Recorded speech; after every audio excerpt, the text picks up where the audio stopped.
Hello to everyone, welcome to KCA Kukreja commerce academy. कैसे हैं आप सभी? होपफुली आप सभी अच्छे हैं और जो अपनी प्रिपरेशन है उसको काफ़ी अच्छे से कर रहे होंगे। सो गाइज, यहाँ पे मैं आप लोगों के साथ में अकाउंटिंग के पीवाईक्यूज को कवर कर रही हूँ। यहाँ पे हम लोग अपने 2021 के अकाउंटिंग के पीवाईक्यूज को यहाँ पे कवर कर रहे हैं। तो स्टार्ट करते हैं इस सेशन के पहले क्वेश्चन के साथ में। तो पहला क्वेश्चन आप लोगों के पास में क्या कह रहा है? द अकाउंटिंग स्टैंडर्ड 3 AS3, जो AS3 होता है वो किसके ऊपर अप्लाई होता है? सबको बहुत अच्छे से पता है। जो हम लोगों के पास में AS3 होता है वो किसके ऊपर अप्लाई होता है? कैश फ्लो स्टेटमेंट के ऊपर क्या होता है? अप्लाई होता है। तो जो कैश फ्लो स्टेटमेंट होती है वो क्या बताती है? Cash flow, cash inflow and cash outflow के बारे में बताती है कि जो कैश के अंदर चेंजेस आते हैं उसके बारे में कौन बताता है? कैश फ्लो स्टेटमेंट बताती है। और इनके जो रीजन होते हैं कैश इनफ्लो एंड आउटफ्लो के, वो आप लोगों के पास में क्या होता है? Cash inflow and outflow from investing activity, cash inflow and outflow from operating activity, और एक हम लोगों के पास में क्या रहता है? Cash inflow and outflow from financing activity होता है। क्लियर हो गया? तो ये हो जाएगा। तो accounting standard AS3 revise has become mandatory with the effect of accounting period beginning from 1 April 2001 for which one of the following enterprise. तो ये जो AS3 है ये मैंडेटरी हो गया। कौन से बिजनेसेस के ऊपर ये क्या हो गया? मैंडेटरी हो गया है। तो जो AS3 है वो मैंडेटरी हो गया है किसके ऊपर? उन commercial, industrial and business reporting enterprise जिसका जो टर्नओवर है वो क्या है? 50 करोड़ रुपीज से क्या है? ज्यादा है। जिसका टर्नओवर 50 करोड़ से ज्यादा है उनके ऊपर जो AS3 है वो क्या होता है? मैंडेटरी होता है। जिनका टर्नओवर 50 करोड़ से ज्यादा है उनके ऊपर AS3, उनके लिए कैश फ्लो बनाना क्या होता है? मैंडेटरी होता है। ठीक है, move to the next question. Amalgamation adjustment account is used for recording. Amalgamation क्या होता है गाइज? तो अमलगामेशन क्या होता है? जहां पे क्या किया जाता है, जहां पे क्या होता है, जो तो ओल्ड कंपनीज होती हैं वो क्या हो जाती हैं? अमलगामेट हो जाती हैं। जो दो ओल्ड कंपनीज होती हैं वो क्या हो जाती है? खत्म हो जाती है और उनकी जगह क्या बन जाती है? एक न्यू कंपनी बन जाती है। तो ये क्या रहता है? अमलगामेशन होता है। ठीक है, तो अमलगामेशन एडजस्टमेंट अकाउंट, तो जो दो कंपनी खत्म हो रही हैं तो वो क्या हो जाएंगे आप लोगों के पास में? ट्रांसफरर कंपनी होती हैं। और जिसमें जाके ट्रांसफर होती है, जो नई कंपनी बन रही है वो क्या रहती है? ट्रांसफरी कंपनी होती है। तो जो अमलगामेशन एडजस्टमेंट अकाउंट है वो किसकी रिकॉर्डिंग के लिए यूज होते हैं? Capital reserve. रिजर्व क्या होता है? प्रॉफिट का वो वाला पार्ट जिसको क्या कर लिया जाता है? रिटेन कर लिया जाता है, वो क्या कहलाता है? रिजर्व कहलाता है। ठीक है, और जो रिटेन्ड अर्निंग होती है उसका एक अनदर नेम भी आप लोगों के पास में रहता है। रिटेन्ड अर्निंग का एक और नेम जो होता है वो क्या होता है? प्लफिंग बैक ऑफ प्रॉफिट होता है। क्या होता है? रिटेन्ड अर्निंग का अनदर नेम क्या रहता है? प्लफिंग बैक ऑफ प्रॉफिट्स होता है। ठीक है, तो अमलगामेशन एडजस्टमेंट अकाउंट जो होता है वो किसकी रिकॉर्डिंग के लिए यूज होता है? Capital reserve. कैपिटल रिजर्व क्या होते हैं? जो कैपिटल प्रॉफिट से बनाए जाते हैं। जो रेगुलर प्रॉफिट से बनाए जाते हैं वो जनरल रिजर्व होते हैं। So amalgamation adjustment account statutory जो रिजर्व होते हैं in the books of transferee company, उसके लिए ये बनाए जाते हैं। Amalgamation adjustment account is used for recording statutory reserve in the books of transferee company. ठीक है, ये आ जाएगा। Move to the next question. CCA method of inflation accounting. देखिए, हम लोगों को पता है जहाँ पे भी अकाउंटिंग की बात की जाती है तो उसमें उसको किसके ऊपर रिकॉर्ड किया जाता है? हिस्टोरिकल प्राइस के ऊपर क्या किया जाता है? जो भी ट्रांजेक्शन्स होती हैं उसकी क्या की जाती है? रिकॉर्डिंग की जाती है। किस पे की जाती है? हिस्टोरिकल प्राइस पे की जाती है। तो ये कहीं ना कहीं क्या है? ड्रॉबैक है किसका? अकाउंटिंग का।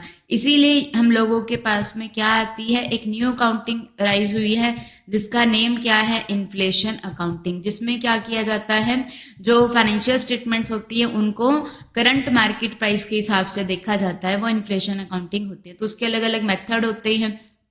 तो उसका एक मेथड है CCA method, that is current cost accounting method आप लोगों के पास में रहता है। CCA मेथड जो रहता है ये क्या होता है? करंट कॉस्ट अकाउंटिंग मेथड होता है। ठीक है, तो जो CCA मेथड रहता है इन्फ्लेशन अकाउंटिंग का, तो वो रिजल्ट है किसकी रिकमेंडेशन का? तो ये किसकी वजह से, किसकी रिकमेंडेशन में आया है? तो जो CCA मेथड होता है ये किसकी रिकमेंडेशन से आया है? सैंडरलैंड कमेटी की रिकमेंडेशन से आया है। याद हो जाएगा किसकी रिकमेंडेशन से आया है? सैंडरलैंड कमेटी की रिकमेंडेशन से ये आया है। ठीक है, तो देखिए करंट जो इन्फ्लेशन अकाउंटिंग है ये क्लियर हो गया कि जो भी फाइनेंशियल स्टेटमेंट्स है उनको क्या किया जाता है, आज के प्राइस के हिसाब से देखा जाता है, तो वो इन्फ्लेशन अकाउंटिंग होती है। तो वहां पे दो प्राइमरी मेथड यूज होते हैं जो सबसे ज्यादा यूज होते हैं। एक आप लोगों के पास में क्या रहता है? करंट परचेजिंग पावर मेथड होता है। एक कौन सा वाला मेथड रहता है? CPP, current purchasing power.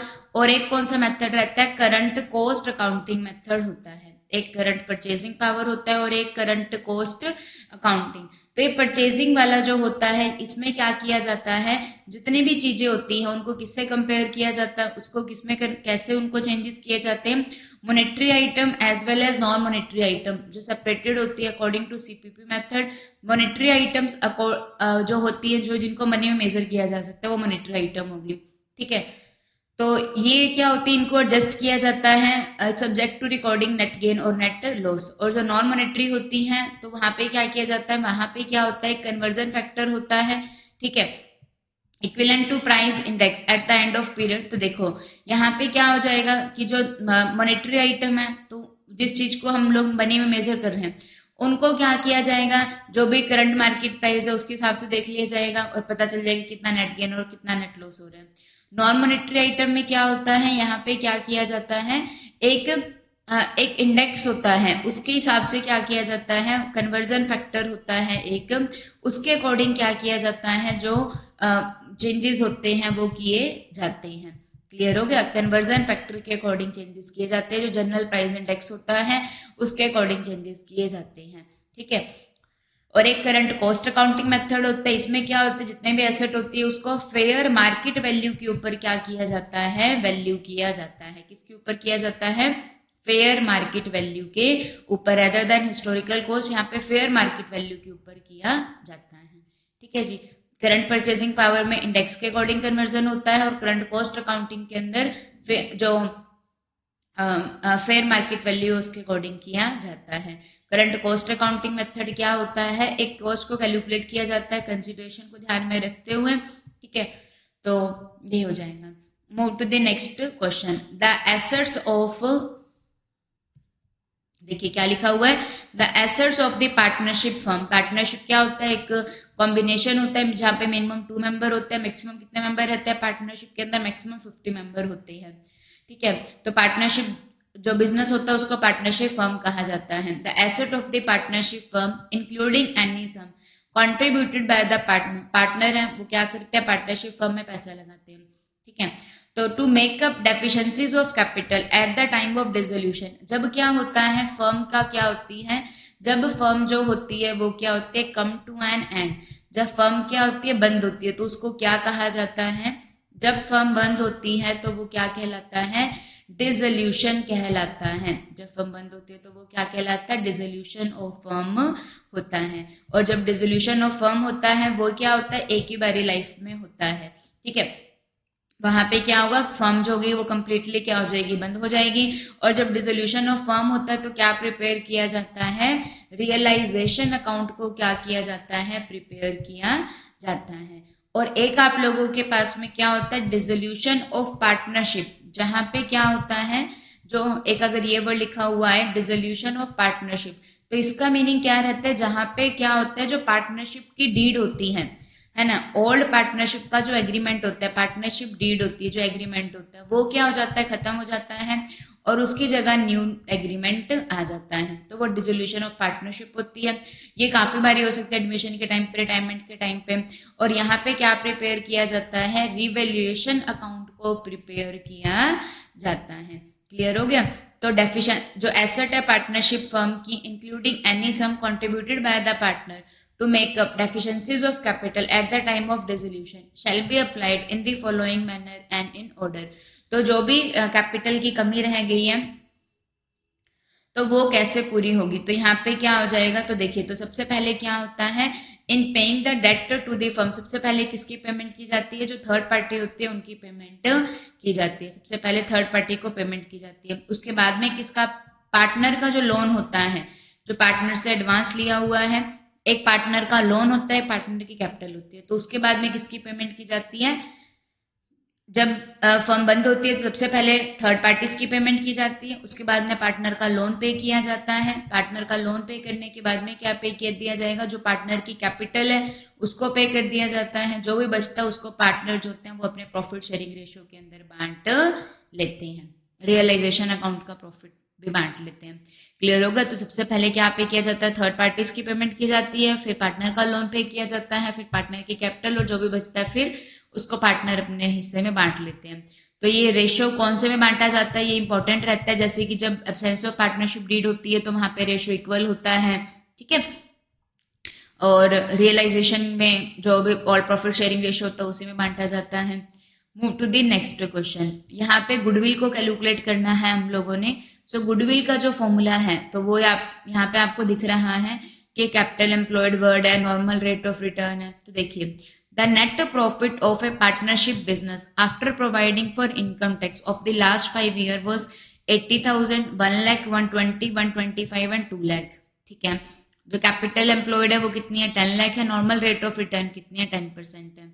सो गुडविल की वैल्यू को कैलकुलेट करना है by with taking the present value of annuity को ध्यान में रखते हुए, और एनविटी की वैल्यू कितनी ली गई है? 3.7907 ली गई है। तो यहाँ पे हम लोगों को क्या कैलकुलेट करना है? यहाँ पे हम लोगों को सुपर प्रॉफिट कैलकुलेट करने हैं। जो भी सुपर प्रॉफिट होंगे उसको क्या कर देना है? जो भी ये एनविटी वैल्यू है ना, जो भी ये एन्युटी वैल्यू है उससे क्या कर देना है? मल्टीप्लाई कर देना है। ठीक है। एन्युटी वैल्यू से क्या कर देना है? मल्टीप्लाई कर देना। एन्युटी की स्पेलिंग करेक्ट कर लेना, ठीक है। एन्युटी वैल्यू से मल्टीप्लाई कर दिया जाएगा तो क्या आती है? गुडविल की वैल्यू। आप प्रॉफिट का जो फॉर्मूला हम लोगों के पास में रहता है वो क्या होता है? तो सुपर प्रॉफिट का जो फॉर्मूला रहता है वो क्या होता है? एवरेज प्रॉफिट कितना है, हमारी बिजनेस कितना अर्न कर रही है, माइनस नॉर्मल प्रॉफिट कितना है। ठीक है।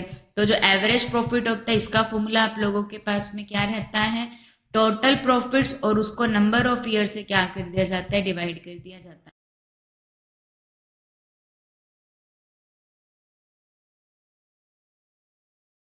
1 लाख, 120 और 80, 2 लाख, 3 लाख, 3 लाख और 5 लाख,